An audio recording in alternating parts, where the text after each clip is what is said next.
Well, believe it or not, we're finally going to get back to this homily series on the liturgy. And so we're kind of picking up where we left off, going into the liturgy of the Eucharist. But I thought before we dived into that, we would go through through incense. I wanted to talk about incense.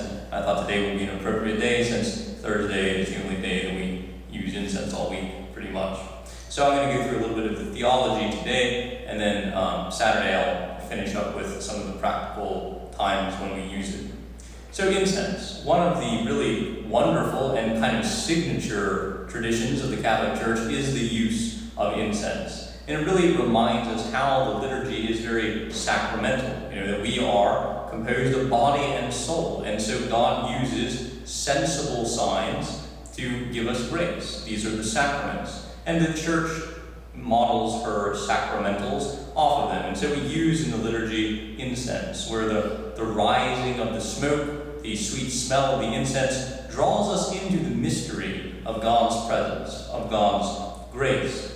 Of course, not everyone likes incense, but hopefully, even if they have to go stand in the back of the church, an explanation of what incense is all about will give them a deeper appreciation.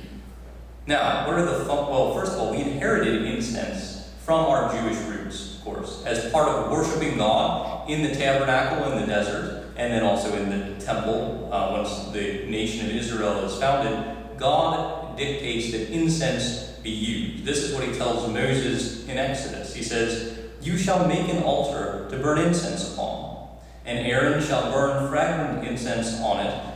Every morning when he dresses the lamps he shall burn it, and when Aaron sets up the lamps in the evening he shall burn it, a perpetual incense before the Lord throughout your generations."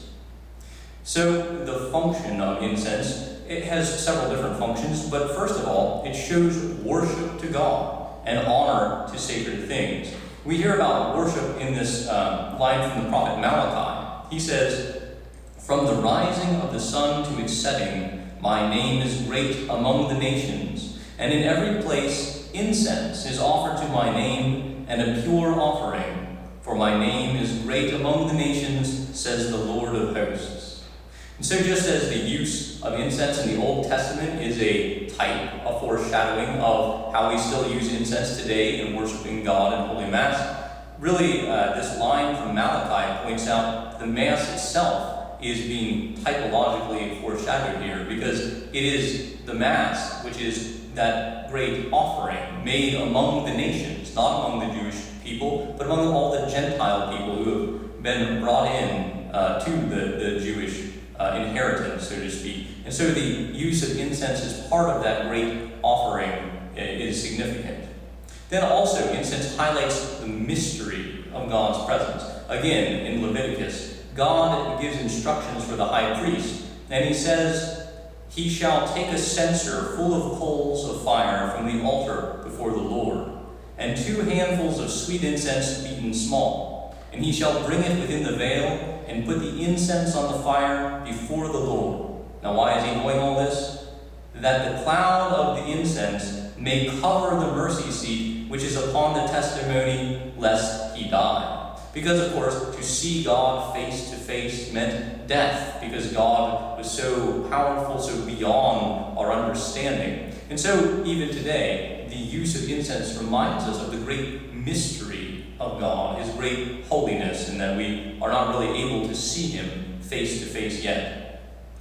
A further meaning of incense is that, like the smoke which rises from the incense, our prayers are ascending before God. This is the offering that we are making in his presence. And this is very scriptural. In both the Old and the New Testament, we hear this analogy, right? In the Psalms 141, verse 2, we hear, "Let my prayer be counted as incense before thee, and the lifting up of my hands as an evening sacrifice."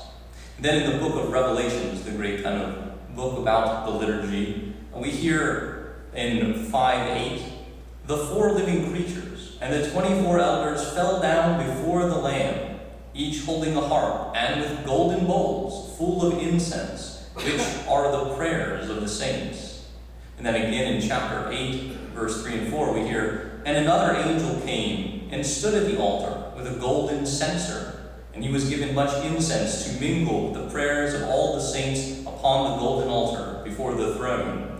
And the smoke of the incense rose with the prayers of the saints from the hand of the angel before God. And so very much this theme of our prayers going up to God, this is what incense reminds us of. And in fact, in the extraordinary form of the Mass, the old form, as the priest incenses the gifts on the altar, that complicated incensing gesture that he does, he prays this prayer. He says, "May this incense, blessed by thee, ascend to thee, O Lord, and may thy mercy descend upon us." So all this reminds us, or incense reminds us, of how our prayers are rising up to God in this sacrifice of Christ. And then the kind of final and definitive connection between the new covenant priesthood of Jesus Christ and incense is the fact that, of course, one of the gifts that the Magi present to the Christ child is frankincense, a kind of incense, which kind of was a prediction that Christ would be the great high priest who would bring the prayers of God's people before him.